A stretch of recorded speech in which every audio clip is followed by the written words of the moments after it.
Hey guys, सभी का welcome है। ग्रामर सीरीज के पार्ट नंबर 28 एडवर्ब्स में बहुत ही इंपॉर्टेंट टॉपिक है और बहुत ही सिंपली मैंने कवर किया इसको इस तरह से कवर किया कि इसके बाद एसएससी और बैंक्स का और यूपीएससी का एग्जाम देते हो ना आप, तो किसी किताब को खोलने की जरूरत नहीं है। सारी एरर्स इसमें कवर हो जाएंगी, सारे कॉन्सेप्ट्स आ जाएंगे। लेकिन अपनी शर्त छोटी सी है, 28वां पार्ट देख करके परेशान मत हो जाना, 0 से 27 पार्ट पहले चला लेना। ये इंग्लिश है मेरे भाई, शुरू से चलती है, ऐसा नहीं है 28वां पार्ट देख करके आप बोलो भाई मैं सब सीख जाऊंगा एडवर्ब का। 27 पार्ट में आपका बेसिक बनाया मैंने, पहले उस बेसिक को बना लेना, फिर एडवर्ब पे आकर के अपनी गाड़ी को स्टार्ट करना। 27 पार्ट्स कहाँ रखे हैं मैं दिखा देता हूँ चैनल के होम पेज पे, complete English grammar for all competitive exams by YT. 27 parts देखें, फिर 28वां पार्ट एडवर्ब का चलाएं if you want the maximum benefit. शुरू करते हैं, प्रैक्टिकली करेंगे जो भी करेंगे, है ना। इस सेंटेंस को देखो, the train will complete the journey today. सबसे पहले इस सेंटेंस को मुझे ब्रेक करना है और हर वर्ड को उसकी जगह बतानी है। मैं वही काम आपके सामने करने वाला हूं। आपको सबसे पहले चूज करना है यहां पे आपकी वर्ब क्या है। भाई ट्रेन कंप्लीट करेगी तो विल कंप्लीट तुम्हारी वर्ब होगी, समझो मेरी बात को। सबसे पहले आपको आइडेंटिफाई करना होता है काम क्या हो रहा है। ट्रेन पूरा करेगी अपनी जर्नी को, तो पूरा करना ही तुम्हारा काम है, विल कंप्लीट होगी तुम्हारी वर्ब। सेंटेंस एक्टिव में है, बी फैमिली की वर्ब प्लस में वर्ब की थर्ड फॉर्म नहीं आ रही है, मतलब सेंटेंस का सब्जेक्ट ही सेंटेंस का डूअर है। तो सेंटेंस का डूअर जर्नी को कंप्लीट करने वाला वो है ट्रेन, तो ट्रेन हो गया तुम्हारा सब्जेक्ट। समझ रहे हो ना, बेसिक में सीख चुके हो सारी चीजें। अब मुझे बताओ कंप्लीट क्या करा जाएगा जर्नी को, तो जो क्या का रिप्लाई दे दे वर्ब से या हुम का रिप्लाई दे दे वो होता है वर्ब का ऑब्जेक्ट। अब वर्ड बचा एक, टुडे। टुडे क्या बता रहा है? अगर मैं आप इस टुडे को मैं निकाल दूं तो तुम मुझसे पूछोगे भाई सर ट्रेन जो है वो जर्नी कब कंप्लीट करेगी। मतलब क्या है, ये टुडे बता रहा है इस जर्नी के कंप्लीट होने का टाइम, वर्ब के कंप्लीट होने का टाइम बता रहा है, व्हेन क्वेश्चन का रिप्लाई कर रहा है। भाई ट्रेन कब कंप्लीट करेगी, when will the train complete the journey. तो यहां पे व्हेन का रिप्लाई करने वाला वर्ड है टुडे। जो वर्ड्स व्हेन का रिप्लाई करते हैं वर्ब से, जो वर्ड्स व्हेन का रिप्लाई करते हैं वर्ब्स के, वो कहलाते हैं एडवर्ब ऑफ टाइम। प्रैक्टिकली समझ रहे हो ना, जो वर्ड्स वर्ब से व्हेन का रिप्लाई देते हैं ये काम कब होगा, जो वर्ड्स व्हेन का रिप्लाई देते हैं they are called adverbs of time. Adverbs of time क्या रिप्लाई देते हैं, व्हेन का। सीधी सी बात है, व्हेन मतलब टाइम है ना, वक्त की बात कर रहे हैं अपने। अच्छा, किसको मॉडिफाई करते हैं, वर्ब को। हमेशा वर्ब से व्हेन का रिप्लाई करेंगे, है ना। इसके एग्जांपल्स क्या है, जैसे टुडे है, नाउ है, टुमारो है, अर्ली है, लेट है, सून है, एट 9 PM है, एट 6 AM है। समझ गए ना, ये सारे वर्ड्स ही बता रहे हैं कब कौन सा काम हो रहा है। अभी हो रहा है, जल्दी हो रहा है, देरी से हो रहा है, अर्ली हो रहा है, कल होगा, आज होगा, है ना। चलो, तो ये हमारा एडवर्ब टाइप 1 था जहां पे व्हेन का रिप्लाई आ रहा हो। आगे बढ़ो एडवर्ब टाइप 2 पे। ऐसे ही सब एडवर्ब्स को अपने देखेंगे प्रैक्टिकली, है ना। The train will and it's journey या कंप्लीट इट्स जर्नी हियर। वही काम करना है, सबसे पहले वर्ब ढूंढनी है। ट्रेन पूरा करेगी अपने सफर को यहां पे। वर्ब क्या होगी मेरे भाई, विल एंड। क्या करेगी, पूरा करेगी, विल एंड आपकी वर्ब होगी। वर्ब से जो डूअर बनेगा, जो एक्टिव के अंदर काम करने वाला हो, वो होता है सब्जेक्ट। तो ट्रेन एंड करेगी, ट्रेन डूअर है, ट्रेन हो गया सब्जेक्ट। अच्छा, क्या एंड किया जाएगा, व्हाट का रिप्लाई दे रहा है जो वर्ब से, वो कहलाएगा वर्ब का ऑब्जेक्ट। तो जर्नी हो गया तुम्हारी वर्ब का ऑब्जेक्ट। समझ गए ना, train subject, will and verb, journey आपका वर्ब का ऑब्जेक्ट। अब यहां पे हियर क्या कर रहा है, हियर जवाब दे रहा है वेयर का। मैं आपसे पूछ रहा हूं ट्रेन कहां पे एंड करेगी अपनी जर्नी को, अमृतसर में या लुधियाना में, बीकानेर में या अहमदाबाद में। आपने बोला हियर। अब हियर का मतलब है यहां। तो जब कोई वर्ड सेंटेंस के अंदर वेयर का रिप्लाई करे वो सेंटेंस का कहलाता है एडवर्ब ऑफ कौन सी, प्लेस, क्योंकि जगह की बात कर रहा है ना। तो ये होती है सेकंड टाइप ऑफ एडवर्ब जो आपको वेयर का रिप्लाई करे, कहां कौन सा काम होगा। पहली वाली थी कब होगा, दूसरी वाली है कहां होगा, ठीक है ना। एडवर्ब ऑफ प्लेस हमेशा रिप्लाई करेगी वेयर का, हमेशा मॉडिफाई करेगी वर्ब को। और साथ ही साथ इसके एग्जांपल्स हैं, जैसे वेयर की जगह देयर हो सकता है, इन हो सकता है, आउट हो सकता है, अप हो सकता है, अवे हो सकता है, साउथ हो सकता है, नॉर्थ हो सकता है। समझ गए ना। तो ये सभी के सभी एडवर्ब्स हैं जो किसी काम के होने की जगह को बताती हैं। Where are you going, I am going north. Why are you going, where are you going, I am going away. समझ गए ना, कहां जा रहे हो, क्या कर रहे हो, ये कहां का रिप्लाई देने वाला एडवर्ब ऑफ प्लेस। आ जाओ एडवर्ब ऑफ नंबर थर्ड वाली है आपकी एडवर्ब का टाइप, है ना। इसी सेंटेंस को फिर से मैंने लिख दिया, तोड़ेंगे। The train runs daily. सबसे पहले वर्ब पकड़ लो, रन तुम्हारी वर्ब है। कौन रन करता है, ट्रेन रन करती है, तो ट्रेन सब्जेक्ट है। अच्छा डेली क्या बता रहा है, ये ट्रेन रोज एवरी डे रन करती है। ये डेली बता रहा है कितनी बार रन करती है, हाउ ऑफन, ट्रेन के रन करने की फ्रीक्वेंसी क्या है, रोज करती है, हफ्ते में करती है, नहीं करती है ना। तो ये सारे वर्ड्स जो हाउ ऑफन का रिप्लाई देते हैं, कौन सा काम कितनी बार होता है, किस काम के होने की रेट क्या है, वो सब के सब क्या कहलाते हैं, एडवर्ब ऑफ फ्रीक्वेंसी। समझ गए ना, कौन सा काम कितनी बार होता है, दिन में, महीने में, साल में, वो कहलाते हैं सारे वर्ड्स बताने वाले एडवर्ब ऑफ फ्रीक्वेंसी। ये क्या बताते हैं, रिप्लाई करते हैं हाउ ऑफन और किस चीज का, वर्ब का, वर्ब कितनी बार हो रही है। इसके एग्जांपल्स क्या हैं, डेली आपने देखा ना, वैसे ही एवरीडे हो सकता है, वीकली हो सकता है, रेगुलरली हो सकता है, नेवर हो सकता है, ऑफन हो सकता है। ये सब वर्ड्स बता रहे हैं कौन सी घटना कितनी बार होती है। भाई ट्रेन रेगुलरली जाती है, ट्रेन कभी नहीं जाती है, ये भी एक फ्रीक्वेंसी है, जीरो फ्रीक्वेंसी इसको बोलेंगे, है ना। ट्रेन जो है कभी भी रन नहीं करती है, खड़ी है यहीं पे यार्ड में। तो ये सारे के सारे वर्ड्स एडवर्ब ऑफ फ्रीक्वेंसी। कौन सा हो गया मेरे भाई, टाइप नंबर 3। अब आ जाओ टाइप नंबर 4 पे। बहुत सिंपल है, लोड मत लेना, एक बार आप सीख लो, फिर मैं रिवाइज कराऊंगा, फिर प्रैक्टिस करवाऊंगा, फिर एरर्स करवाऊंगा। पूरा कोर्स ऐसे ही डिजाइंड है, आपको सिट बैक करके रिलैक्स करना है और आराम से समझना है चीजों को। The train runs fast. अब देखो यहां पे 4 नंबर एडवर्ब पकड़ेंगे। पहले सेंटेंस को ब्रेक कर दो। वर्ब है तुम्हारी रन्स, सब्जेक्ट है तुम्हारा ट्रेन, है ना। भाई ट्रेन कैसे रन करती है, फास्ट, बहुत तेजी से रन करती है। तो मतलब ये फास्ट जो वर्ड है ना, ये बता रहा है ट्रेन के रन करने का, भागने का तरीका। How does the train run, train runs very fast. समझ गए मेरी बात को। जब कोई वर्ड सेंटेंस में हाउ का रिप्लाई करे, कोई काम कैसे होता है, ट्रेन कैसे भागती है, फास्ट की जगह स्लोली भी आ सकता था, है ना। द ट्रेन रन स्लोली, ये भी आ सकता था। तो कोई काम कैसे होता है, अगर वो कोई एडवर्ब आपको मिल जाए, कोई ऐसा वर्ड मिल जाए, that is called adverb of manner. ठीक है ना। क्या रिप्लाई करेगा ये, हमेशा रिप्लाई करेगा हाउ का। किसको मॉडिफाई करेगा, वर्ब को करेगा। अच्छा, और इसके एग्जांपल्स क्या हैं, जैसे फास्ट की जगह स्लोली हो, स्मार्टली हो, ब्यूटीफुली हो। Sehwag played this shot beautifully. Sehwag ने बहुत खूबसूरती से इस शॉट को प्ले किया। मैं पूछूं कैसे प्ले किया, how did Sehwag play this shot, आप बोलोगे Sehwag played this shot beautifully. समझ गए ना। तो ब्यूटीफुली उस शॉट के प्ले करने का अंदाज बता रहा है। अंदाज बताने वाली वर्ब कहलाती है adverb of manner. In fact manner का मतलब भी यही होता है हिंदी में ना, अंदाज, तरीका। समझ गए। आ जाओ एडवर्ब नंबर 5 पे। देखो वैसे तो 15 से 20 टाइप होते हैं एडवर्ब्स के, पर बेसिकली 5-6 ही हैं जो आपको आइडेंटिफाई करने होते हैं बार बार, है ना। यूं समझ लो 5-6 टाइप ऑफ एडवर्ब्स हैं, वो तो है 90%।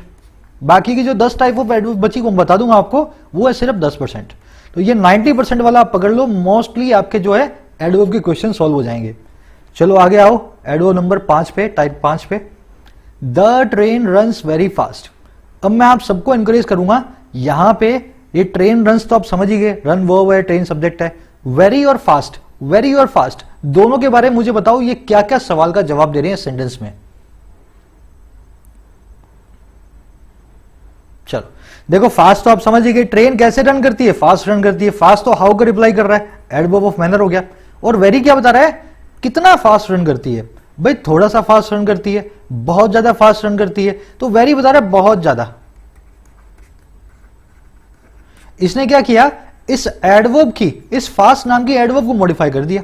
समझ गए मेरी बात को। तो ये एक ऐसा वर्ड है जो किसी एडवर्ब को मॉडिफाई कर रहा है और उसकी डिग्री को बता रहा है, उसके लेवल को बता रहा है।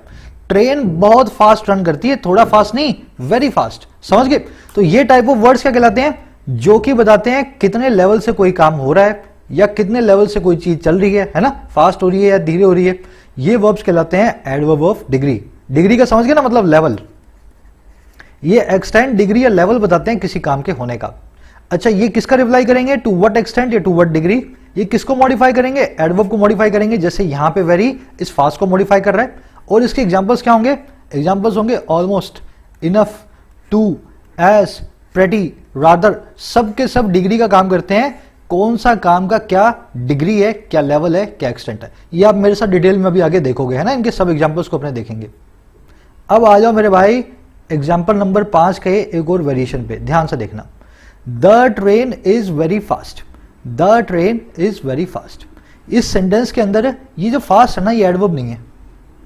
पिछले सेंटेंस में फास्ट थी एडवर्ब, देख लेना कैसे थी, ट्रेन रन्स वेरी फास्ट। यहां पे रन वर्ब से मॉडिफाई हो रही थी या रन वर्ब को मॉडिफाई कर रही थी, तो वर्ब को मॉडिफाई करने के कारण ये एडवर्ब थी। लेकिन इस सेंटेंस में train is very fast, train तुम्हारा सब्जेक्ट, इज एक लिंकिंग वर्ब, और फास्ट क्या है यहाँ पे, सब्जेक्ट कॉम्प्लीमेंट। सब्जेक्ट कॉम्प्लीमेंट कौन होता है, एडजेक्टिव या नाउन। तो ये एक नाउन नहीं है, एडजेक्टिव है, ना कि एक एडवर्ब। तो फास्ट वर्ब एडवर्ब भी हो सकता है, फास्ट वर्ब एडजेक्टिव भी हो सकता है। बहुत सारे ऐसे वर्ड्स आपको इंग्लिश में मिलेंगे जो कि नाउन फॉर्म में, एडजेक्टिव फॉर्म में, एडवर्ब फॉर्म में एक ही होते हैं। समझ रहे मेरी बात को। तो फास्ट यहाँ पे एक एडजेक्टिव है। अब मेरे को एक बात बताओ, ये वेरी यहाँ पे क्या काम करेगा, वेरी इज फास्ट नाम के एडजेक्टिव को मॉडिफाई करेगा। अगर वेरी एडजेक्टिव को मॉडिफाई करेगा तो भी एडवर्ब ऑफ डिग्री कहलाएगा, लेकिन ये यहां पे एक एडजेक्टिव को मॉडिफाई करने वाली एडवर्ब ऑफ डिग्री है। समझे मेरी बात को। यहां पे ये जो एडवर्ब ऑफ डिग्री है ना, ये एक एडजेक्टिव को मॉडिफाई कर रही है, और पिछले सेंटेंस में देखो तो ये कर रही थी एक एडवर्ब को। तो एडवर्ब ऑफ डिग्री जो है ना, एडजेक्टिव और एडवर्ब दोनों को मॉडिफाई कर सकती है। सेंटेंस के अंदर आपको देखना पड़ेगा किस चीज को मॉडिफाई कर रही है। आ जाओ एडवर्ब टाइप 6 पे। ये ज्यादा मुश्किल नहीं है, बहुत सिंपल है। नॉट नाम के वर्ड के बारे में मैंने आपको बताया। This train does not stop hair.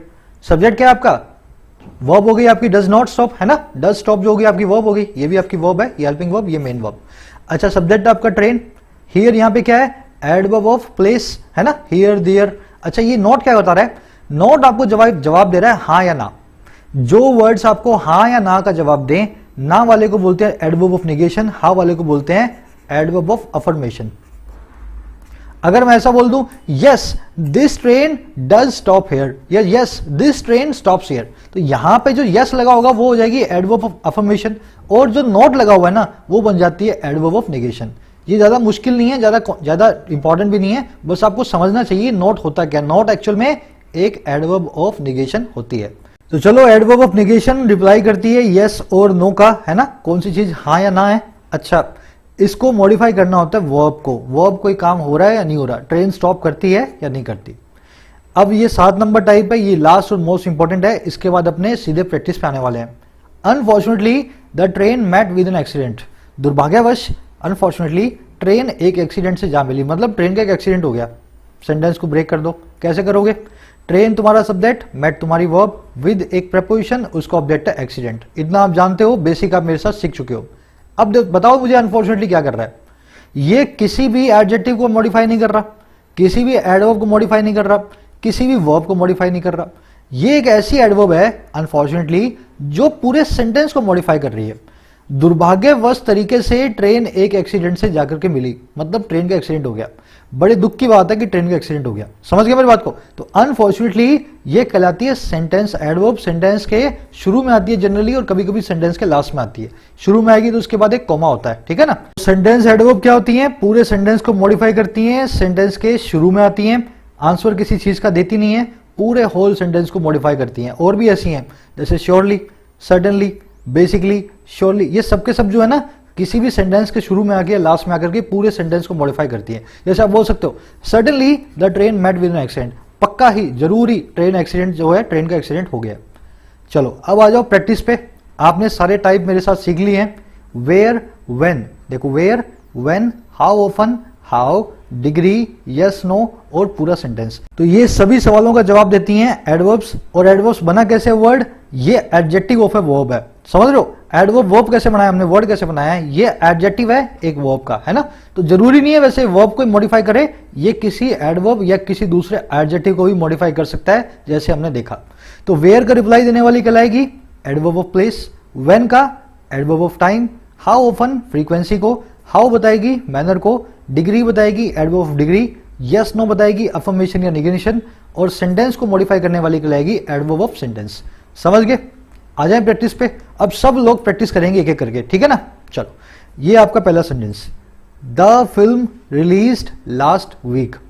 सब लोग कोशिश करें और मुझे बताएं इसमें एडवर्ब कौन सी है और वो कौन सी टाइप ऑफ एडवर्ब है। मैं आपको बताऊंगा, पहले आप कोशिश करें। चलो आ जाओ। सब्जेक्ट क्या है तुम्हारा, फिल्म, वर्ब क्या है तुम्हारी, रिलीज। समझ गए ना, रिलीज यहाँ पे वर्ब है, सब्जेक्ट है फिल्म, तो ये सब्जेक्ट वर्ब तो आपको मिल गए। अब ये बताओ फिल्म रिलीज कब हुई, लास्ट वीक। लास्ट वीक क्या जवाब दे रहा है, वक्त का जवाब दे रहा है। जो व्हेन का रिप्लाई करे वो कहलाता है एडवर्ब ऑफ टाइम। समझ गए। तो ये एडवर्ब ऑफ टाइम है लास्ट वीक, जो इस सेंटेंस में हमने लगाया हुआ है। और सेंटेंस देखो, the film will release before IPL begins. सबसे पहले इस सेंटेंस को ब्रेक करेंगे। विल रिलीज आपकी वर्ब है, सब्जेक्ट है आपका फिल्म, है ना, ये हो गई इसकी वर्ब विल रिलीज। अच्छा, बिफोर यहां पे कंजंक्शन है, आईपीएल सब्जेक्ट नंबर 2, बिगिंस इसकी वर्ब नंबर 2। तो कंजंक्शन के बाद में सब्जेक्ट नंबर 2 आया, ये सब्जेक्ट नंबर 1 था, ये इसकी वर्ब नंबर 1 थी। सेंटेंस आपने ब्रेक कर दिया। आपको इसमें कहीं एडवर्ब नहीं दिख रही होगी, समझ लो मेरी बात को। देखो, ये है तुम्हारा सब्जेक्ट नंबर 1, ये है उसकी वर्ब नंबर 1, ये है तुम्हारा सब्जेक्ट नंबर 2, ये है उसकी वर्ब नंबर 2। बीच में बिफोर नाम की कंजंक्शन लगी है, 2 क्लोज नंबर 1 और क्लोज नंबर 2 आए हुए हैं। यहां पे एडवर्ब छुपी हुई है अंदर, देखो ध्यान से। फिल्म कब रिलीज होगी, द फिल्म विल रिलीज, कब रिलीज होगी, बिफोर द आईपीएल। तो यहां पे एडवर्ब जो है ना, वो एक सेंटेंस एक वर्ड नहीं है, एक्चुअल में ये पूरा क्लोज ही एक एडवर्ब है। समझ गए मेरी बात को। ये जवाब दे रहा है फिल्म के रिलीज होने का वक्त। अगर ये वक्त बता रहा है ना मेरे भाई, व्हेन का रिप्लाई कर रहा है ना, तो ये कहलाएगा एडवर्बियल क्लोज ऑफ टाइम। अब देखो क्लोज क्या होता है, जो लोग सीखना चाहते हैं, ये एक पूरा क्लोज है, इसमें एक सब्जेक्ट है, एक इसकी वर्ब है, जिसमें सब्जेक्ट और वर्ब हो वो कहलाता है क्लोज। अब ये एक ऐसा क्लोज है जो कि व्हेन का रिप्लाई भी कर रहा है, तो ये कौन सा क्लोज हो गया, ये क्लोज कहलाएगा adverbial close of time. When का रिप्लाई देने के कारण टाइम है, एडवर्ब तो है ही ये व्हेन का रिप्लाई देने वाली, और क्लोज ये खुद भी है क्योंकि सब्जेक्ट भी है और इसमें वर्ब भी है। समझ गए ना। अब देखो थोड़ा सा और ऊपर लाते हैं अपनी प्रैक्टिस को। अब इस सेंटेंस को देखो, the share market is going up, the share market is going up. Sentence को ब्रेक करेंगे।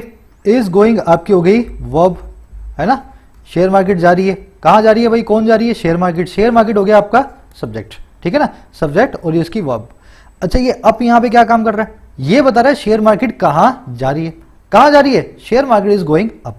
अगर शेयर मार्केट अप जा रही है तो अब बता रहा है शेयर मार्केट के जाने की जगह को, जो वेयर का रिप्लाई करे, एडवर्ब ऑफ प्लेस। अब समझ रहे होंगे आप कैसे एडवर्ब को आइडेंटिफाई किया जाता है। और देख लेते हैं, एक और सेंटेंस देखते हैं। Las Vegas is a city where the sun never sets. बहुत अच्छा सेंटेंस है ना। ब्रेक करते हैं इसको। सबसे पहले देखो, loss Vegas is a city, is हो गई आपकी linking verb, Las Vegas subject हो गया, सिटी आपका सब्जेक्ट कॉम्प्लीमेंट हो गया। समझ गए ना। इज से सब्जेक्ट और सब्जेक्ट कॉम्प्लीमेंट जुड़े हुए हैं, इज आपकी लिंकिंग वर्ब है, मेन वर्ब बन के आई है। वेयर एक कंजंक्शन होती है, सन हो गया सब्जेक्ट नंबर 2, नेवर यहां पे एक एडवर्ब है, और सेट्स यहां पे बता रहा है वर्ब नंबर 2 को। तो इस सन की वर्ब है सेट्स और लॉस वेगस की वर्ब है इज। नेवर क्या बता रहे हैं यहां पे, नेवर मेरे भाई बताएगा एडवर्ब ऑफ फ्रीक्वेंसी को। यहां पे सन कभी भी सेट नहीं होता, कब नहीं होता, कभी भी नहीं होता। समझ लो मेरी बात को। नेवर जो है ना, जीरो फ्रीक्वेंसी बताता है किसी चीज की, तो यहां पे सूर्य कभी भी अस्त नहीं होता, ये होगी एडवर्ब ऑफ फ्रीक्वेंसी। लेकिन इस सेंटेंस में सिर्फ एक एडवर्ब नहीं है, इसमें 2 एडवर्ब्स है। मैं सबको टाइम दूंगा 10 सेकंड का, दूसरी वाली एडवर्ब मुझे ढूंढ के बताओ कहां पे है। चलो देखो, दूसरी वाली एडवर्ब है, ये पूरा का पूरा क्लोज। भाई लॉस वेगस कहां है, कौन सी सिटी है, जहां पे सन कभी भी सेट नहीं होता, जहां पे सूर्य कभी भी अस्त नहीं होता। समझ गए मेरी बात को। Loss Vegas is a city, ये वो सिटी है जहां पे कभी भी सन अस्त नहीं होता। तो ये वेयर का रिप्लाई देने वाली सिटी है। अगर वेयर का रिप्लाई देगी तो ये कहलाएगी एडवर्बियल क्लॉज ऑफ प्लेस। एक ऐसा एडवर्बियल क्लॉज है जिसमें हम वेयर का रिप्लाई दे रहे हैं, कहां का रिप्लाई दे रहे हैं। लास्ट सेंटेंस की तरफ बढ़ रहे हैं अपने आज के, फिर उसके बाद मैं आपको सीधे सीधे एरर्स करवानी शुरू करूंगा, ठीक है ना। अब इसको आप ब्रेक करेंगे। Watching TV I was having dinner. जिन लोगों ने पार्टिसिपल की वीडियो देखी है, अच्छे से प्रेजेंट पार्टिसिपल साइमल्टेनियस एक्शन जानते हैं, जरूर से इसे सॉल्व करके बताएं कौन सा वर्ड क्या काम कर रहा है सेंटेंस में। चलो अब मैं ब्रेक कर रहा हूं। आई आपका सब्जेक्ट, वॉज हैविंग आपकी वर्ब, और डिनर क्या है, वर्ब का ऑब्जेक्ट है, व्हाट का रिप्लाई दे रहा है। क्या खा रहा था मैं, क्या हैव कर रहा था, डिनर को, ये हो गया इस वर्ब का ऑब्जेक्ट। वॉचिंग टीवी यहां पे कहलाएगा प्रेजेंट पार्टिसिपल साइमल्टेनियस एक्शन। ये पार्टिसिपल की वीडियो में आप देख चुके हो। ये क्या बताना चाह रहा है, भाई टीवी देखते हुए, सॉरी खाना खाते हुए मैं टीवी देख रहा था।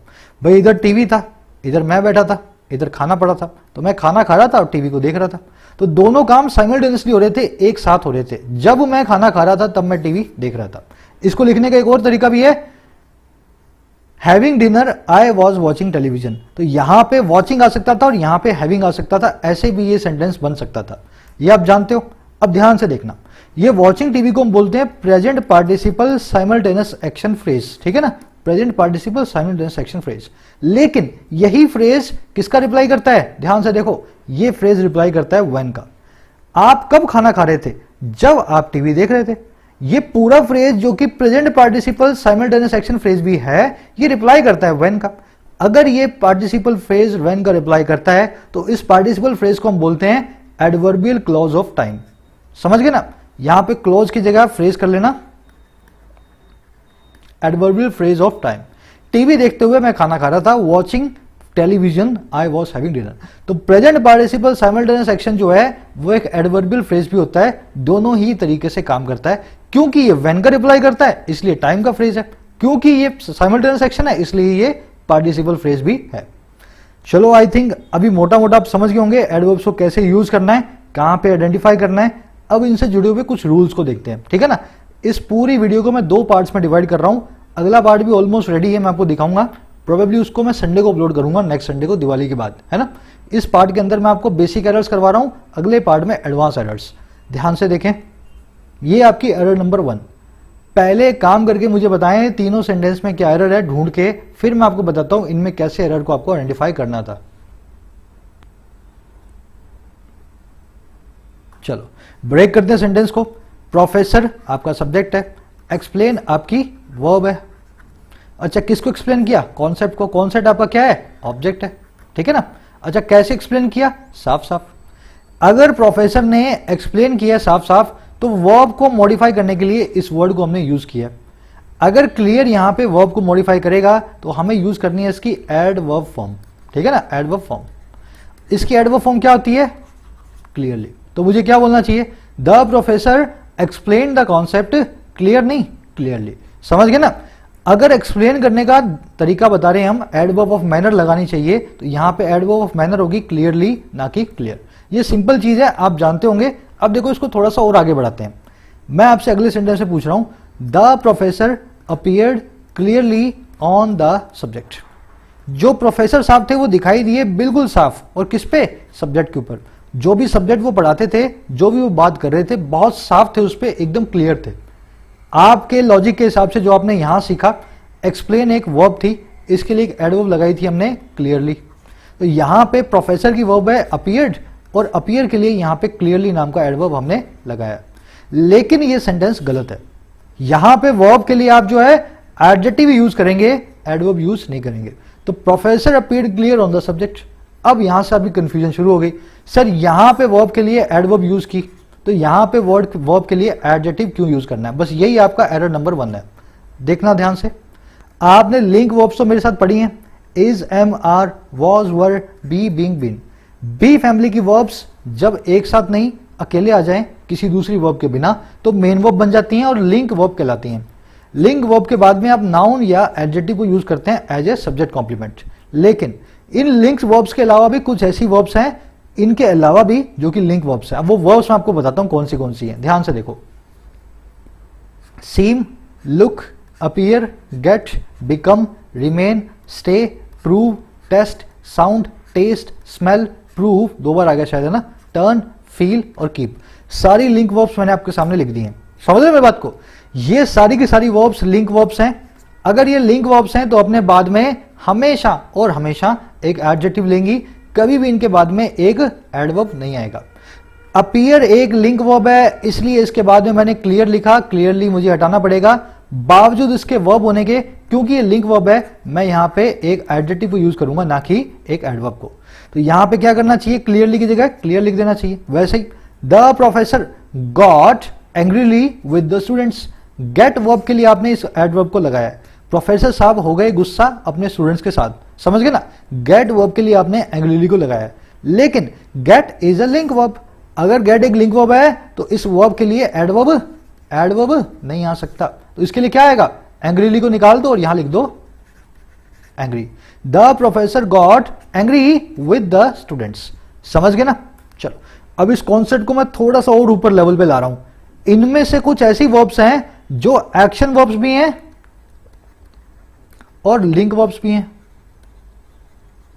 अगर वो एक्शन वर्ब होंगी तब उनके बाद में एडवर्ब आ जाएगी, पर अगर वो लिंक वर्ब होगी तो उनके बाद में सिर्फ और सिर्फ एडजेक्टिव आएगा। सारा चैलेंज यही है, इनमें से वो वर्ब्स को ढूंढे कैसे, कब वो एक्शन वर्ब है कब लिंक वर्ब है। ध्यान से देखें, the teacher tested the students smartly, many students tested positively for the disease. दोनों सेंटेंस को ब्रेक करते हैं। टीचर ने टेस्ट किया, टेस्ट आपकी वर्ब है, टीचर आपका सब्जेक्ट है। किसको टेस्ट किया, स्टूडेंट को, स्टूडेंट यहाँ पे आपका ऑब्जेक्ट है। और कैसे टेस्ट किया, स्मार्टली, एक स्मार्ट अंदाज में। टेस्ट वर्ब के लिए एडवर्ब ऑफ मैनर आई है स्मार्टली, बिल्कुल ठीक है ना, यहाँ पे स्मार्टली बिल्कुल करेक्ट है। लेकिन अगला सेंटेंस देखो, many students tested positively for the disease. बहुत सारे स्टूडेंट्स ने, ये हो गया आपका सब्जेक्ट, टेस्टेड होगी आपकी वर्ब। बहुत सारे स्टूडेंट ने पॉजिटिव टेस्ट किया इस डिजीज के लिए। उनका जब भी टेस्ट हुआ ना तो उनका टेस्ट की रिपोर्ट पॉजिटिव निकल के आई। यहां पे टेस्ट जो है ना, टेस्ट, ये है एक लिंक वर्ब। देखो ये है एक लिंक वर्ब, और यहां पे जो टेस्ट है ना वो है एक एक्शन वर्ब। यहां पे एक एक्शन हुआ है, यहां पे एक एक्शन नहीं हुआ है। प्रोफेसर ने टेस्ट लिया तो एक एक्शन लिया, लेकिन बच्चे जब टेस्ट पॉजिटिव हुए तो कोई एक्शन नहीं हुआ। इनकी पॉजिटिविटी, इनका पॉजिटिव होना जो है ना निकल कर क्या है, इनकी एक अवस्था पता लगी, समझ गए ना। तो यहां पे एक्शन नहीं हुआ तो लिंक वर्ब है, यहां पे एक्शन हुआ तो एक्शन वर्ब है। इस एक्शन वर्ब वाले केस में यहां स्मार्टली करेक्ट है, लेकिन इस लिंक वर्ब वाले केस में यहां पॉजिटिवली इनकरेक्ट है। तो यहां पे क्या लिखना चाहिए, इस एडवर्ब का एडजेक्टिव फॉर्म बना दो, एलवाई को निकाल दो, many students tested positive for the disease. समझ गए मेरी बात को। तो आपको ढूंढना पड़ेगा कौन सी ऐसी वर्ब है इनमें से जो कि लिंक वर्ब भी है और एक्शन वर्ब भी है। ऑलमोस्ट ये सभी की सभी ऐसी वर्ब्स ही है ना, टेस्ट है, स्मेल है, प्रूव है, टर्न है, फील है, कीप है, स्टे है, रिमेन है। रिमेन तो खैर नहीं है। ये सारी वर्ब्स कैसी हैं जो एक्शन भी हैं और लिंक वर्ब भी हैं। आपको पहचानना पड़ेगा कहां पे लिंक वर्ब है। अगर वो लिंक वर्ब है तो वहां पे एडजेक्टिव यूज करें, अगर वो एक्शन वर्ब है तो आप क्या यूज करेंगे, एडवर्ब फॉर्म को यूज करेंगे, एलवाई वाली। अब आपको एक ट्रिक बता देता हूं, इनको लिंक वर्ब पहचाना कैसे जाए। ध्यान से देखो, पिछले वाले सेंटेंस पे चलते हैं। यहां पे मैंने आपको बताया था अपीयर एक लिंक वर्ब है और गेट एक लिंक वर्ब है। लिंक वर्ब्स जब ऐसी वाली आती है ना, उसका मतलब आप ऐसे समझ सकते हैं, उसके बीच में आप बराबर का निशान रख दे या उसके बीच में इज या आर लगा दें। मान लो मैं यूं लिख दूं, professor is equal to clear on the subject. Professor बहुत क्लियर था, या मैं इज या वॉज लगा दो, यहां पे एक ही बात है, इज या वॉज लगा दो। प्रोफेसर दिखाई दे रहा था या प्रोफेसर था क्लियर उस सब्जेक्ट पे, दोनों बात एक ही है। अगर बीच में इज या वॉज करेक्ट बैठ रहा हो तो वहां पे वो वर्ब आपकी लिंक वर्ब है। जैसे यहां देखो, the professor explain the concept clear, यहां पे एक्सप्लेन की जगह इज लगा के दिखाओ या आर लगा के दिखाओ। Professor is the concept, professor खुद कॉन्सेप्ट है, ऐसा नहीं हो सकता। समझ गए मेरी बात को। अगर ये एक्शन वर्ब है ना तो बीच में इज या आर आप लगाओगे तो सेंटेंस ग्रामेटिकली या मीनिंगफुली गलत चला जाएगा। अगर ये लिंक वर्ब होगी तो बीच में इज या आर लगाओगे तो सेंटेंस का मीनिंग वैसा का वैसा ही रहेगा। वैसे यहां लगा के देखो, प्रोफेसर गॉट एंग्री या प्रोफेसर वाज एंग्री, बात एक ही है। प्रोफेसर एंग्री हो गया, प्रोफेसर एंग्री था। तो यहां पे ये गेट लिंक वर्ब है, ये इज या वॉज लगा करके मुझे इज आर वॉज जो आपको लगाना है वर्ड लगा के देख लिया करो, बी फैमिली की वर्ब बीच में सेट बैठेगी। अब ये ट्रिक यहां लगाओ, टीचर ने टेस्ट किया स्टूडेंट्स को स्मार्टली और स्टूडेंट टेस्ट हुए पॉजिटिवली फॉर द डिजीज। यहां पे मैं टेस्ट की जगह, टेस्टेड की जगह वॉज लगाता हूं। टीचर वॉज द स्टूडेंट्स, क्या टीचर ही बच्चा था, गलत हो गया ना। तो यहां पे टेस्ट जो है वो एक एक्शन वर्ब है। अब यहां देखो, मैनी स्टूडेंट्स वॉज, यहां पे वर आएगा, वॉज तो आ नहीं सकता स्टूडेंट्स के लिए, तो many students were positive for the disease. यहां पे टेस्टेड की जगह जैसे ही वर लगाओगे सेंटेंस का मीनिंग वही रहेगा, बहुत सारे स्टूडेंट्स पॉजिटिव थे डिजीज के लिए, उनका जो रिजल्ट आया वो पॉजिटिव आया। समझ गए ना। तो यहां पे इसलिए टेस्टेड एक लिंक वर्ब है और यहां पे ये टेस्टेड एक एक्शन वर्ब है। कुछ और सेंटेंसेस करेंगे, आपको और क्लियर होगा आपका इनके दोनों के बीच का डाउट। देखो ये सारी ट्रिक्स आपको किसी बुक में लिखी हुई नहीं मिलेंगी, फिर बता रहा हूं मैं, मेरी प्रैक्टिकल ट्रिक्स हैं जो आपसे मैं शेयर कर रहा हूं। और जो मैं आपको बता रहा हूं ना, साफ साफ कहीं पे आपको एक जगह मिला हुआ कहीं मिलेगा भी नहीं। अलग अलग चैप्टर से उठाओगे, कोई एडवर्ब चैप्टर में रखा है, कोई एडजेक्टिव चैप्टर में रखा है, कोई नाउन चैप्टर में रखा है, सारा कंबाइन करके दे रहा हूं, पूरे फोकस से देखना, एक बार में सीख सकते हो। यहां पे हम कीप वर्ब को देख रहे हैं, कब वो एक्शन होती है, कब वो लिंक होती है।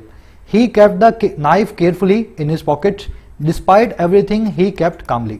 यहां पे मैं क्या कहना चाह रहा हूं, उसने रख लिया, ही तुम्हारा सब्जेक्ट, केप्ट तुम्हारी वर्ब, किसको रख लिया, नाइफ को, नाइफ तुम्हारा ऑब्जेक्ट। और कैसे रख लिया, सावधानी से, केयरफुली, केयरफुली इस कीप वर्ब का जो है ना एडवर्ब है। कैसे रखा? एडवर्ब ऑफ मैनर, केयरफुली बता रही है सावधानी से। और कहां रखा? इन हिज पॉकेट। इन हिज पॉकेट है एडवर्ब ऑफ प्लेस।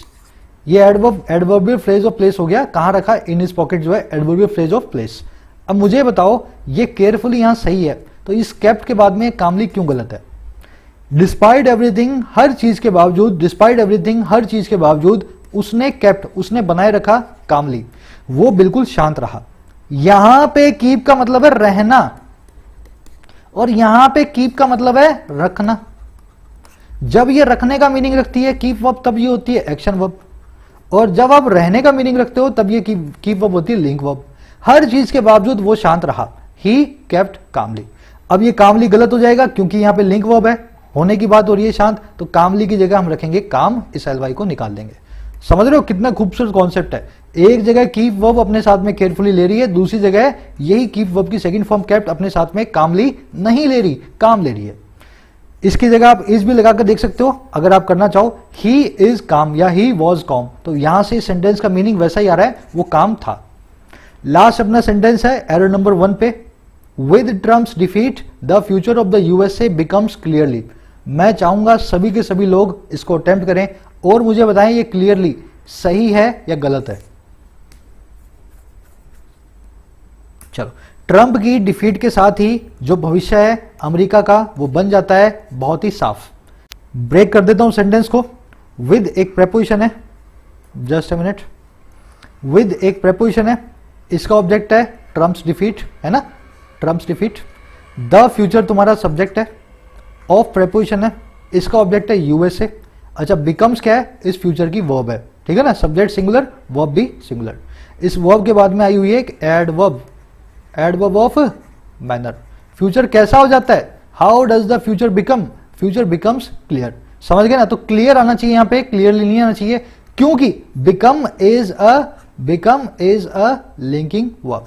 अगर ये लिंक वर्ब है ना मेरे भाई, तो अपने बाद में एक्शन नहीं हो रहा, एक्शन नहीं हो रहा तो यहाँ पे एलवाई नहीं आएगा, बावजूद एक वर्ब है, इस वर्ब को मॉडिफाई करेगा एक एडजेक्टिव, ना कि एक एडवर्ब। समझ गए? लिंक वर्ब्स के साथ में कभी भी एडवर्ब को ना लगाया जाए। चलो, एक और वर्ड है अपने पास, ये टेस्ट वाला ना, बहुत लोगों को दिक्कत होती है। टेस्ट का मतलब क्या होता है सर? टेस्ट, स्मेल, फील, ये लिंक वर्ब है या एक्शन वर्ब है? दो सेंटेंस आपके सामने। The chef carefully tested the exotic dish, the exotic dish tested bitterly. दोनों का मतलब निकालो। जो बावर्ची था उसने बड़े ध्यान से टेस्ट किया इस विदेशी डिश को। एक्सोटिक डिश मतलब बहुत ही कोई विदेशी डिश होती है ना किसी दूसरे कॉन्टिनेंट की, जो बहुत अजीब सी डिश हो, तो इस अजीब सी बाहर की विदेशी डिश को शेफ साहब ने बहुत केयरफुली टेस्ट किया। लेकिन यहां मैं क्या कह रहा हूं, ये जो डिश है ना, इसका टेस्ट बहुत बिटर आया। ये डिश का जो टेस्ट था वो बहुत बिटर था। The exotic dish tested bitterly. समझिए मेरी बात को? यहां पे टेस्टेड को एक एक्शन हुआ है, अगर एक्शन हुआ है तो एग्जॉटिक डिश के लिए जो टेस्टेड वर्ब के लिए अपने एडवर्ब लगेगी, वो लगेगी केयरफुली। समझ गए? एक्शन वर्ब है, एक्शन वर्ब के लिए आप एडवर्ब को यूज कर रहे हैं, लेकिन यहां पे टेस्ट एक लिंक वर्ब है, इस डिश की अवस्था को बता रही है। टेस्ट कैसी कर रही थी भाई? बहुत कड़वी। तो अगर लिंक वर्ब के लिए आपको यूज करना है तो एलवाई निकाल के आपको एडजेक्टिव को यूज करना है। आप बोलेंगे the exotic dish tested bitter. यहां पे आप स्मेल भी यूज कर सकते थे बीच में, है ना?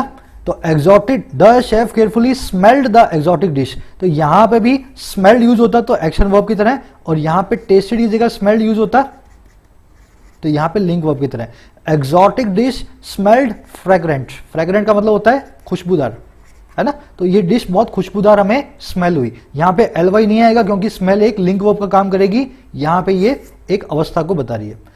चलिए आगे बढ़ते हैं एरर नंबर 2 की तरफ। ये होगी अपनी एरर नंबर 1। लिंक वर्ब के बाद में हमेशा आप क्या यूज करेंगे?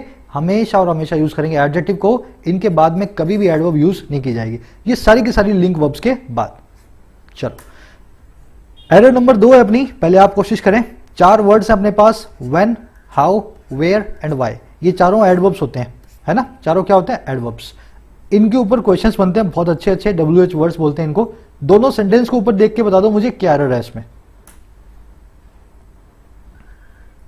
चलो, इस कॉन्सेप्ट को समझने के लिए इनके 2 रूप होते हैं, उनको समझना पड़ेगा। पहला रूप होता है रिलेटिव एडवर्ब्स का, दूसरा रूप होता है इंट्रोगेटिव एडवर्ब्स का। नाम बड़े हैं, दर्शन छोटे हैं, बहुत सिंपली समझ सकते हो। रिलेटिव प्रोनाउन आपने देखा था ना, वो क्या होता है, जो कि एक कंजंक्शन भी हो और एक प्रोनाउन भी हो। रिलेटिव एडवर्ब क्या होगी, जो कि एक कंजंक्शन भी हो और एडवर्ब भी हो। जब जब ये रिलेटिव एडवर्ब बन के आएंगे तो सेंटेंस के बीच में आएंगे, ठीक है ना, जैसे वाई यहां आ रहा है। और जब जब ये इंट्रोगेटिव एडवर्ब बन के आएंगे ये सेंटेंस के शुरू में आएंगे, और इंट्रोगेटिव होगा तो सेंटेंस के लास्ट में एक जो है ना क्वेश्चन मार्क भी होगा। तो आपको पहचान लेना है ये कब रिलेटिव एडवर्ब्स हैं और ये कब इंट्रोगेटिव एडवर्ब्स हैं। कौन से, when, how, where and why. इनकी लिस्ट में हु शामिल नहीं है, है ना। तो व्हेन, हाउ, वेयर और व्हाई, इन चारों को आपको देखना है, हु या व्हाट दोनों शामिल नहीं है। अब देखो इससे फर्क क्या पड़ेगा, फर्क ये पड़ेगा मेरे भाई, अगर ये रिलेटिव एडवर्ब्स हो, सॉरी इंट्रोगेटिव एडवर्ब्स हो, सेंटेंस के लास्ट में क्वेश्चन मार्क आ रहा हो, ये सेंटेंस के शुरू में आ रही हो क्लोज के, तो उस केस के अंदर ये करेंगी सेंटेंस में इन्वर्जन को। समझ गए मेरी बात को। इन्वर्जन क्या होता है, हेल्पिंग वर्ब मेन वर्ब से पहले। तो वाई यू आर लेट, यहां पे ये इंट्रोगेटिव एडवर्ब शुरू में आ रही है, लास्ट में क्वेश्चन मार्क है, तो मुझे इस सेंटेंस को सही करना पड़ेगा। अब कैसे सही किया जाए, इन्वर्जन कर देता हूं, वाई यू आर लेट को काट दो और कर दो why are you late. Clear ना। चलो दूसरा सेंटेंस देखो, this is the reason why I was late, यही वो रीजन है मैं क्यों लेट था, यही वो रीजन है जिसकी वजह से मैं लेट था। यहां पे इस वाई को आप बोलेंगे रिलेटिव एडवर्ब। रिलेटिव एडवर्ब है जो कि एडवर्ब का काम भी कर रही है और कंजंक्शन का काम भी कर रही है। इस केस के अंदर मैं इसमें इन्वर्जन नहीं करूंगा, यहां पे इन्वर्जन हुआ है, हेल्पिंग वर्ब जो है सब्जेक्ट से पहले आ रही है, मुझे क्या करना है, हेल्पिंग वर्ब को या मेन वर्ब को सब्जेक्ट के बाद लाना है। तो मैं बोलूंगा इसको निकाल के, this is the reason why I was late. तो यहां पे are you helping verb subject से पहले, यहां पे I was helping verb subject के बाद। समझ गए होंगे आई थिंक, है ना। आपको सिर्फ इनकी नेचर को आइडेंटिफाई करके देखना है कहां पे एडवर्ब किस तरह से काम कर रही है। बीच में आ रही है तो नो इन्वर्जन, शुरू में आ रही है तो definitely you would go for inversion. चलो एक सेंटेंस और देखते हैं। अब इसको आप सब लोग खुद सही कर सकते हैं मेरे हिसाब से, है ना, इतना समझने के बाद। वेयर नाम की एडवर्ब को हमने यूज किया दो अलग अलग कॉन्टेक्स्ट में। चलो, वेयर शी वर्कड, वेयर होगी आपकी एडवर्ब ऑफ प्लेस, कहां वो काम करती है, सवाल पूछा गया, लास्ट में क्वेश्चन मार्क आ रहा है।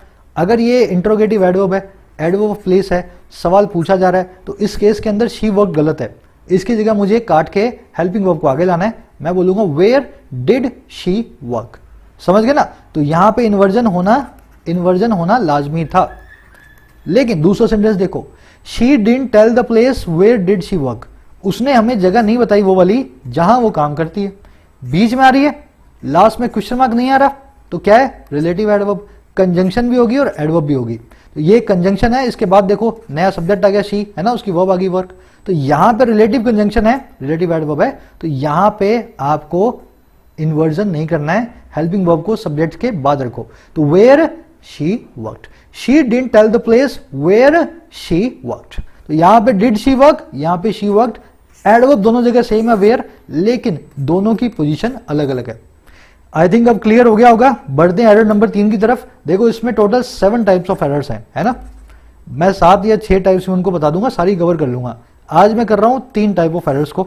अगले पार्ट में आप करोगे मेरे साथ पोजीशंस, एडवर्ब की पोजीशंस क्या होनी चाहिए और उस पर क्या एरर्स बनती हैं, और सारी मिसलेनियस एरर्स को, है ना। तो पार्ट 3 की तरफ बढ़ते हैं। इसमें 3-4 एरर है छोटी छोटी, ध्यान से देखें। आपको मैंने यहां चॉइस दी है तीनों सेंटेंस में, फ्री और फ्रीली, फ्री और फ्रीली, फ्री और फ्रीली। आप चूज करके बताएंगे इनमें से कौन सा कहां पे लगेगा। चलो कॉन्सेप्ट समझ लो। देखो फ्री भी एक एडवर्ब है और फ्रीली भी एक एडवर्ब है। फ्री का मतलब होता है फ्री ऑफ कॉस्ट, फ्रीली का मतलब, यहां पे फ्रीली लिख लेना, नोट्स पे सही कर दूंगा मैं। ये फ्री है और ये फ्रीली है। फ्री का मतलब होता है फ्री ऑफ कॉस्ट, फ्रीली होता है इन अ फ्री मैनर, आजाद अंदाज में। जो भी कोई काम आप आजाद होके करते हो ना, बिना रेस्ट्रिक्शन के, वो आप फ्रीली करोगे। और फ्री का मतलब है मुफ्त में, फ्री ऑफ कॉस्ट। लेकिन फ्री का एक और मतलब भी होता है आजाद अंदाज में। दोनों में फर्क क्या है, अगर कोई जानवर, कोई नॉन ह्यूमन, कोई भी कुर्सी, मेज, कोई फर्नीचर आइटम आजाद अंदाज में है तो वो होगी फ्री, और कोई इंसान अगर फ्री मैनर में है तो वो होगा फ्रीली। फ्रीली, समझ गए मेरी बात को। तो फ्री का पहला मतलब तो क्या है, फ्री ऑफ कॉस्ट, जो कि फ्रीली का मतलब नहीं होता। दूसरा, फ्री अगर किसी के साथ आजाद अंदाज में यूज करना है, आपको फ्री मैनर में यूज करना है, तो नॉन ह्यूमंस के साथ यूज करोगे और फ्रीली यूज करोगे ह्यूमंस के साथ। तो फ्री ऑफ कॉस्ट के लिए कभी भी फ्रीली यूज नहीं किया जाएगा। अब आ जाओ सेंटेंस में, बाय 1 गेट 1 फ्री या फ्रीली, एक तुम एक बाय करो और एक तुम्हें फ्री में मिल जाएगा, फ्री ऑफ कॉस्ट मिल जाएगा।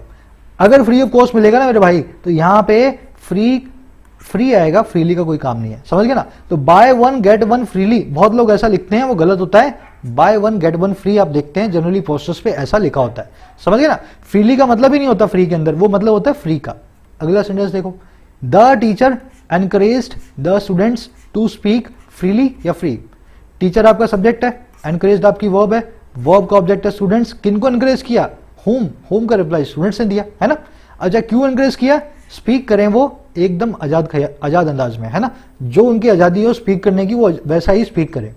देखो, स्टूडेंट्स अगर स्पीक करेंगे आजाद तरीके से फ्री होकर के, तो हम यहां पे यूज करेंगे फ्रीली को, फ्री को यूज नहीं करेंगे। तो क्या बोलूंगा मैं? The teacher encourage the students to speak freely, ना कि फ्री। अब इसी सेंटेंस को अगले में देखो, डॉग्स आर रनिंग फ्री या फ्रीली इन द स्ट्रीट। कुत्ते जो है गली में आजाद घूम रहे हैं। अब देखो, यहां पे घूमने का अंदाज बता रहा है फ्री या फ्रीली। अगर डॉग्स के साथ यूज करना है ना, तो फ्रीली नहीं आएगा, यहां पे फ्री को यूज करेंगे। समझ रहे हो ना, बहुत सिंपल कॉन्सेप्ट है। इंसानों के साथ फ्रीली, जानवरों के साथ फ्री, और मुफ्त की चीजों तो हमेशा फ्री, फ्रीली कभी भी नहीं। चलो आ जाओ अगले पेयर की तरफ बढ़ते हैं। ऐसे 4-5 पेयर्स हैं अपने पास, लेट और लेटली, ये भी आपको आना चाहिए। कोशिश करें दोनों सेंटेंस को पहले देख लें, फिर मैं बताता हूं। चलो देखो, लेट और लेटली कंफ्यूजन वाला लगता है लोगों को, पर है नहीं इसमें वास्तव में कोई कंफ्यूजन। लेट का मतलब होता है विद डिले, देरी से। लेटली का मतलब क्या होता है? हाल ही में। आपको लेटली देख के लग रहा होगा बहुत देरी से हो रहा है कोई काम, आप देरी से किसी काम को होने के लिए लेटली लगा देते हो, लेकिन लेटली एडवर्ब का मतलब क्या होता है? हाल ही में, रिसेंटली, करंटली, या ऑफ लेट भी इसको बोला जाता है। अब देखो, she always reaches to office, या टू निकाल देना, रीचेज ऑफिस लेट या लेटली। वो हमेशा ऑफिस पहुंचती है देरी से। अगर देरी से पहुंचती है तो लेटली का कोई काम नहीं है, अगर लेटली का कोई काम नहीं है तो आंसर आपका late. She always reaches office late. अब दूसरा देखो, her father's health has not been too good late या लेटली। उसके फादर की हेल्थ नहीं रही है बहुत ज्यादा अच्छी हाल ही में, देरी से नहीं, हाल ही में। तो लेटली जो है ना, यहाँ पे हाल ही में का रिप्लाई करेगा, मतलब इस तरीके से बताएगा आपको। तो आप इसको यहाँ पे करंटली, रिसेंटली या ऑफ लेट भी बोल सकते हैं। तो her father's health has not been too good of late, currently, recently या लेटली। समझ गए ना। तो हाल ही में के लिए लेटली, और वैसे देरी से कोई काम हो तो उसके लिए लेट। यहाँ पे लेटली बहुत लोग लगाते हैं, भाई वो बहुत लेटली आती है ऑफिस में। लेटली नहीं आती है मेरे भाई, वो लेट ही आती है। लेटली का मतलब होता है हाल ही में। चलो आ जाओ अगले पेयर की तरफ। कंफ्यूजिंग पेयर्स हैं सारे के सारे ये, नियर और नियरली। सब लोग ट्राई करेंगे, पहले एक बार कर लो कोशिश, फिर मैं बता देता हूं। चलो, 2 पेयर्स हैं अपने पास, नियर और नियरली। नियर बताता है नजदीक में, और नियरली बताता है ऑलमोस्ट। अगर आपको नजदीक में कोई काम करना है ना, नजदीक में बताना है तो नियर। अगर कोई चीज पूरी हो गई है, ऑलमोस्ट हो गई है, तो नियरली। दोनों ही एडवर्ब्स हैं। देखो, द ऑफिसर सब्जेक्ट है, ऑर्डर्ड इसकी वर्ब है। ऑर्डर किया गार्ड्स को, गार्ड्स को क्या ऑर्डर किया कि वो पास में आए, इन्फिनिटिव है। अच्छा, कम क्या हो, नियरली कम हो या नियर कम हो? भाई पास में आए, दूर ना जाए। उसने बोला कि पास में आओ, तुम नजदीक आओ, कम नियर। तो यहां पे नियरली गलत हो जाएगा, मुझे यहां पे नियर को यूज करना चाहिए। दूसरा सेंटेंस क्या है? आए तुम्हारा सब्जेक्ट है, गिव अप तुम्हारी वर्ब है ना, सब्जेक्ट वर्ब। अब यहाँ पे एक जो प्रीपोजिशन है गिव अप, एक जो है आपकी फ्रेजल वर्ब है। तो आई गेव अप, और किसको गेव अप किया भाई? स्मोकिंग को। स्मोकिंग हमारा हो गया ऑब्जेक्ट, वर्ब का ऑब्जेक्ट। लगभग 10 साल पहले। तो नियर या नियरली? नियर का मतलब होता है नजदीक, नियरली मतलब होता है लगभग, है ना, ऑलमोस्ट। तो आपने स्मोकिंग को लगभग 10 साल पहले जो है गिव अप किया। अगर लगभग 10 साल पहले किया है तो नियर नहीं, nearly will be your answer. समझ गए ना। बहुत सिंपल कॉन्सेप्ट्स हैं सारे के सारे, पर जिसको पता ही नहीं बेचारे को, उसको कैसे सिंपल लगे, है ना, उसको तो बड़ा मुश्किल लगता है। तो ये एडवर्ब्स ही हैं सारी की सारी, आपस में कंफ्यूजन इनमें हो जाती है। एक और सेंटेंस देखो, ये शायद लास्ट सेंटेंस अपना आज का, फिर मैं आपको क्विज दिखाऊंगा। She is our CEO at present या प्रेजेंटली। आपको एट प्रेजेंट और प्रेजेंटली के बीच में से एक को चूज करना है। चलो, इस पे बहुत लोग लड़के चक्कर खाएंगे इस वाले पे, है ना। आपके पास 2 वर्ड्स हैं, एट प्रेजेंट और प्रेजेंटली। दोनों ही एडवर्ब्स हैं। एट प्रेजेंट का मतलब होता है राइट नाउ, करंटली, ये आप जानते हैं। लेकिन प्रेजेंटली का मतलब होता है इन द नियर फ्यूचर। प्रेजेंटली का मतलब क्या होता है? इन द नियर फ्यूचर। लेकिन अगर आप अमेरिकन इंग्लिश को देखेंगे तो प्रेजेंटली को, नाउ को प्रेजेंटली यूज करते हैं। अगर ब्रिटिश इंग्लिश को देखें, जिसको हम और आप फॉलो करते हैं, तो उसके हिसाब से इन द नियर फ्यूचर। ये ब्रिटिश इंग्लिश आप अपने एग्जाम में भी एनकाउंटर करेंगे, है ना। आपका एग्जाम जो है ब्रिटिश इंग्लिश के ऊपर बेस्ड होता है। अगर एग्जाम के हिसाब से देखो, ट्रेडिशनल इंग्लिश के हिसाब से देखो, तो प्रेजेंटली का मतलब है आने वाले वक्त में, हाल ही में, है ना, आने वाले जो है थोड़े से फ्यूचर में। और प्रेजेंटली का अमेरिका में मतलब होता है अभी। तो हम इस वर्ड को भी डिस्काउंट करते हैं, इस वाले मीनिंग को जो अमेरिका में होता है ना, इसको अगर डिस्काउंट कर दें, अब इसका मीनिंग निकालो। शी इज अवर सीईओ, वो हमारी सीईओ है हाल ही में या अभी। भाई आने वाले टाइम में सीईओ नहीं है, इज अवर सीईओ, अभी भी वो हमारी सीईओ है। अगर राइट नाउ हमारी सीईओ है तो हम यूज करेंगे प्रेजेंट को, एट प्रेजेंट, और प्रेजेंटली यहां पे यूज नहीं होगा। अगला देखो, I will go to see your uncle at present या प्रेजेंटली, मैं तुम्हारे अंकल से मिलने जाऊंगा, राइट नाउ मिलने जाऊंगा या इन द नियर फ्यूचर। देखो फ्यूचर में कोई काम हो रहा है, आई का मतलब क्या होता है, आई विल। अगर नियर फ्यूचर की बात हो रही है तो यहां पे एट प्रेजेंट गलत हो जाएगा, you will use presently. I will go to see your, I will go to see your uncle presently in the near future. समझ गए ना। तो ये ब्रिटिश इंग्लिश में अपने फॉलो कर रहे हैं, अमेरिकन के हिसाब से प्रेजेंटली और एट प्रेजेंट एक ही बात है, दोनों को वो बराबर ही मानते हैं। ये लास्ट पेयर है, फास्ट और फास्टली का डिफरेंस आपको बताएगा, है ना। मैंने आपके सामने लिख भी दिया है सारा का सारा रूल। अब मुझे बताओ इनमें से कौन सा सही होगा, फास्ट या फास्टली। बहुत ही कॉमन एरर है, the project is progressing very fast या फास्टली। जो हमारा प्रोजेक्ट है प्रोग्रेस कर रहा है, प्रोग्रेस वर्ब होगी, प्रोजेक्ट हमारा सब्जेक्ट हो गया, और कैसे कर रहा है, बहुत तेज। आपको तेज के लिए ना, बहुत तेजी से कोई काम हो रहा है तो मन करेगा एलवाई लगा दूं, हमारा प्रोजेक्ट बहुत तेजी से प्रोग्रेस कर रहा है। लेकिन ये जो फास्टली वर्ड है, ये वर्ड आज के डिक्शनरीज में आपको नहीं मिलेगा। मिलेगा तो मतलब क्या है, ये आर्केइक वर्ड है, अभी ऑब्सोलीट हो चुका है, इसको हम यूज नहीं करते हैं। तो आज के हिसाब से एट प्रेजेंट अगर आप देखें तो फास्टली नाम का वर्ड हमारे बोलने, चलने और लिखने में नहीं आता।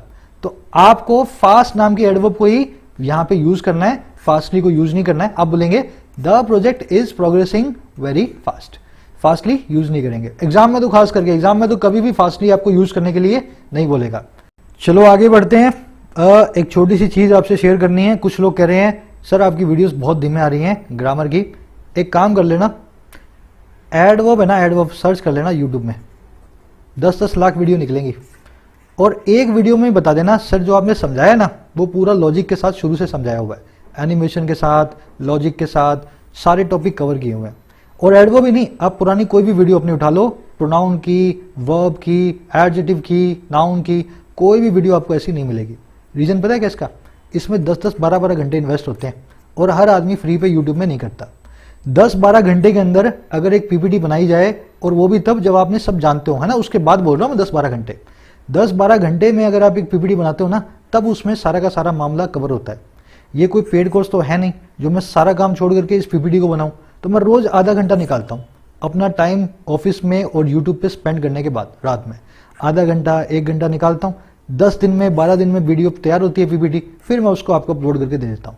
तो या तो मैं आपको आधे घंटे 1 घंटे में पीपीटी बना के दे दूं, है ना, जैसा कंटेंट यूट्यूब पे पड़ा है उसी ढेरी में अपना भी शुमार हो जाएगा, ये ढेरी के अंदर अपनी वीडियो भी। या फिर मैं इसी क्वालिटी को ऐसा ही कायम रखूं, जिसको समझना है फ्री में समझेगा और पूरा समझेगा, तो उसकी वजह से वीडियोज आएंगी लेट। अब 3 टॉपिक और बचे हैं, कंजंक्शन, प्रेपोजिशन और इन्फिनेटिव। 28 पार्ट्स आ चुके हैं, है ना। अगर तरीके से देखो तो 28 पार्ट्स में तुम्हारी 90% ग्रामर में नंबर आने चाहिए, अगर तुमने 28 पार्ट्स को अच्छे से देखा है।